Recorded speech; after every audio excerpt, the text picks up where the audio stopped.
Hello everyone, my name is Diya Kakkar and I am making my debut for this very special show, Let's Play for India today. Bang into the middle of the World Cup amid all this madness that has been happening around. India has been on absolute roll, on absolute rampage with 5 wins in all of their 5 matches. And I have Rajarshi Gupta with me today. And before we get into all the serious analytical stuff, I want to start this very special segment on a very lighter note. Rajarshi Gupta, how would you define home? What is home for you? That's what they say, no? Home is where the heart is. For me, home is what? Comfort.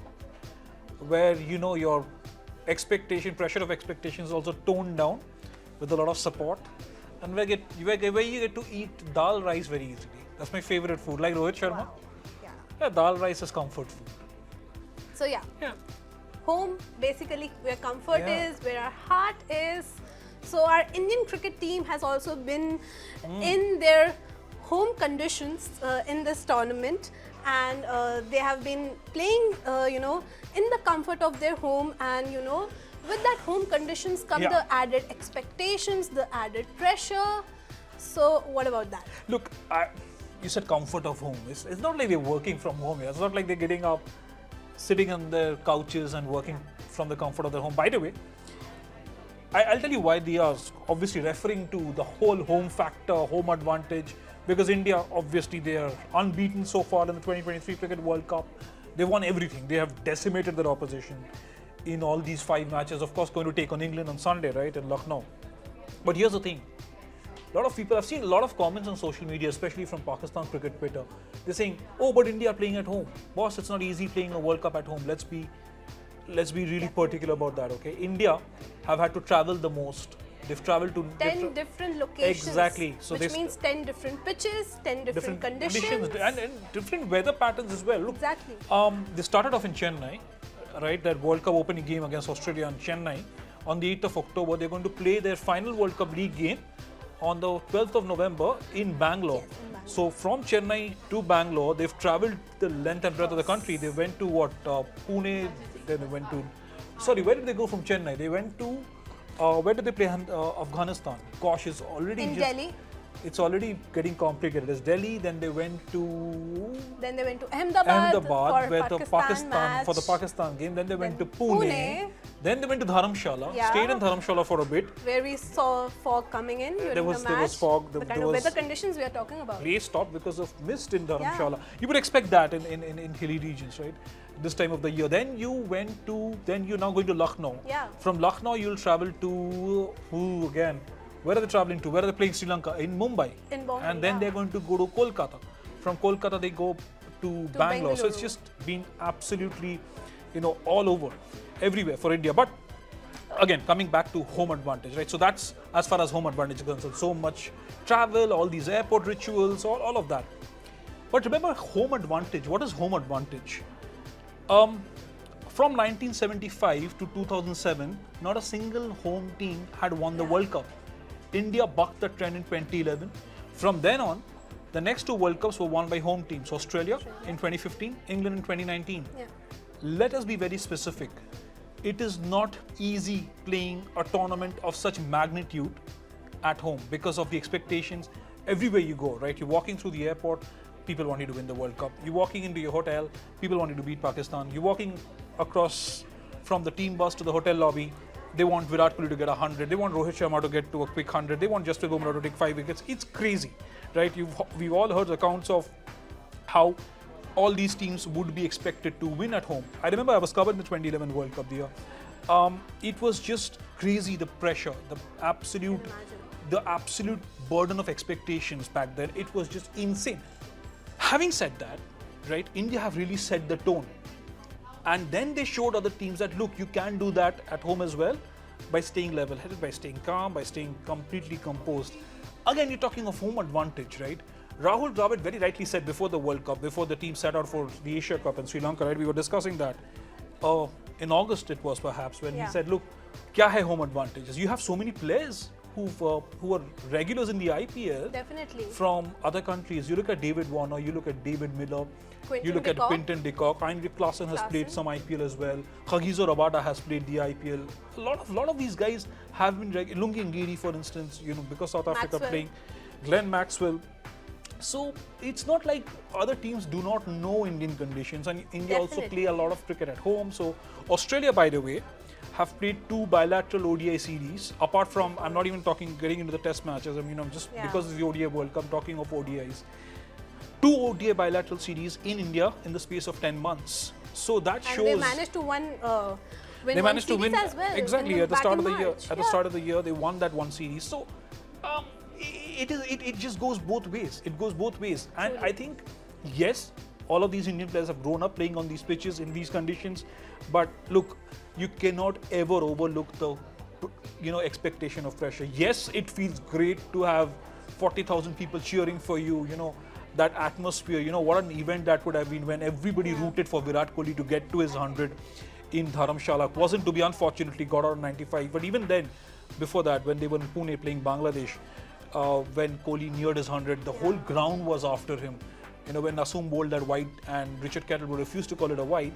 And I completely understand why Richard Kettlebrough did that, why the umpire did that, because it could have been an intentional wide, and there was a lot of conversation about changing rules and all of that. But I thought that was a fair call. Virat Kohli deserved that 100. He also deserved 100 against New Zealand. Wasn't to be, but hopefully he can get number 49 in Lucknow, or who knows, maybe number 50 on his birthday. Definitely on the 5th of November. Yeah. And as you also mentioned about the 2015, the 2019 World Cup. Yeah.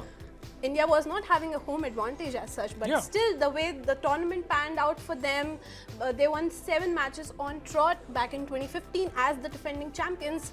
Eventually they crumbled down against Australia, that happened. And in 2019 as well, such a great tournament. Rohit Sharma above 600 runs, and Bumrah was among the highest wicket takers yet again. And they just lost to England in the group stage, followed by, of course, New Zealand in the semis. True. So the way they have played the ICC events, the way they have approached them speaks a lot about the kind of brand of cricket that they have presented, just not at home but at international front as well. And that's what I feel. And talking about the players, the international players, they are the IPL stalwarts as well, because Quinton de Kock, Mumbai Indians player, of course, the way he has been playing among the highest run scorers, is the highest run scorer so far. That 174 that came against Bangladesh. And then we talk about Maxwell, another IPL stalwart, and the way he came in was not in a great form so far. Absolutely. And bang on he goes with that 40-ball century, the fastest that we witnessed in the World Cup. So of course they are used to the subcontinent conditions. But here comes the other point. Subcontinent conditions are for Pakistan, for Bangladesh, and for other like Sri Lanka as well. But they really haven't been able to use those subcontinent conditions to their advantage. They are reeling at the bottom half of the table. I like the point you made about 2015 and 2019. I mean, if you look at 2015, India were unbeaten up until the semis. They lost to who? Australia, the hosts, and the eventual champions. Alongside Australia, India were the best team in 2015. Even in 2019, England won the World Cup all right. In fact, when you listen to the next episode of the Sledging Room, I talked about the 2019 final and England's performances. I mean, England won the best team in 2019, honestly. India were. Yeah, definitely. Again, India lost that just one match, again to the hosts and the eventual champions, England. And they lost the semi-final to New Zealand, who were also obviously involved in what is termed as one of the greatest one-day internationals ever played. For me, it's one of the most controversial matches ever played, because I honestly thought the two teams should have shared the World Cup in 2019 by a bizarre boundary rule, but that was the rule that the ICC had back then. Anyway, but yes, so what home advantage did India have in 2015, like you said? Exactly. They showed that they could win matches, and by the way, in the lead up to the semi-finals, they bowled their opposition out every time they took the field. 2019, look at the way they completely hammered opposition. Beat South Africa, beat Australia, beat Pakistan, England. They shut shop in that steep chase. Very strangely, they should have made a further push for it, but they couldn't. But I just think that this Indian team, you look back at 2007, it was an unfortunate exit. They lost to Bangladesh and Sri Lanka. That World Cup campaign was over. For me, it's the worst World Cup that I remember watching. From then on, India have been the best team in ODI World Cups at least. Yes, questions have been asked of this team in the T20 format, and rightly so. I feel with the IPL, which is the best T20 league in the world, you would expect a lot more. You would expect a lot better from India in the T20 World Cup, but hopefully that will also change next year in the US and the West Indies. But this Indian team, Tia, you are right when you say that this is just an absolute behemoth in the one-day format, that they've learned their lessons from 2007. Truly. Yes, they have struggled at times. Obviously they've struggled to win ICC events. It's been 10 years. Now is as good a chance as any to break that jinx, to break that hoodoo. 2013 Champions Trophy. Yes, I mean, this could happen. And this is the reason why you want India to do well. Your fans at the end of the day. And coming back to this edition of the World Cup, I mean, the way, it's not just about home advantage in the pitches. It's also about how our players are playing. Rohit Sharma, Shubman Gill, we talk about them. 77 odd run partnership against Bangladesh, then 81 odd run partnership that they had against New Zealand as well. Great start they are providing, and of course comes down Kohli. Been great, fantastic in the tournament so far. Catalyst when it comes to India, in the lead up to India's quest to winning the World Cup.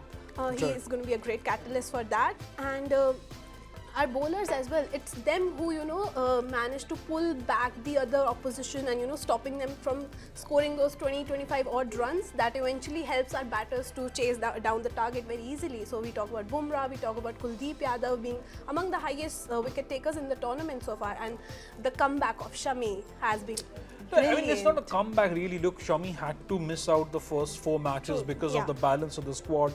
You wanted, when you have Hardik Pandya in the team, that is such a huge relief, right? It just changes the balance of the side. You can, he's a proper batter, he's a proper bowler, he can pitch in with 10 overs if you like. Yeah, but you're right, it's just the way the bowlers have shaped up so far. We were all fretting over Jasprit Bumrah's fitness, and we all realized that he was going to be the main cog in the wheel if India had to win the World Cup. And look how fantastic he's been, right? Picking wickets, bowling economical overs, intimidating opening batters, intimidating the top order. Look, for a team to do well in the World Cup, you need the top order batters to step up. Look at all the top scorers. Quinton de Kock, opener, leading run scorer in the World Cup so far. Rohit Sharma, opener, 3rd highest I think in the list for top run scorers. Virat Kohli, 2nd in the list for run scorers. He's at number 3. Devon Conway has had a good World Cup. He's also an opening batter. You talk of Pathum Nissanka from Sri Lanka. David Warner, the comeback that he made. Exactly. David Warner and then Pathum Nissanka himself, right? Nobody's talking about Nissanka because Sri Lanka haven't done that well in the World Cup. They beat England, the defending champions, who, by the way, had a horrible tournament. We'll talk about that as well. So you need your top orders to stand up, and this is what the Indian bowlers have done so well. Bumrah taking those regular wickets. Siraj, I think he's yet to set the tournament on fire. He will at one point. But Shami, again, he had to play because Hardik was ruled out of that game against New Zealand, and boy oh boy, he just completely destroyed New Zealand. And against England, we need to talk about England because India just a couple of days away from that crucial game. You never know, you could see R. Ashwin in the mix. Lucknow, expected to be a dry pitch. It's not as slow and as sluggish as the ones that you've seen for the IPL.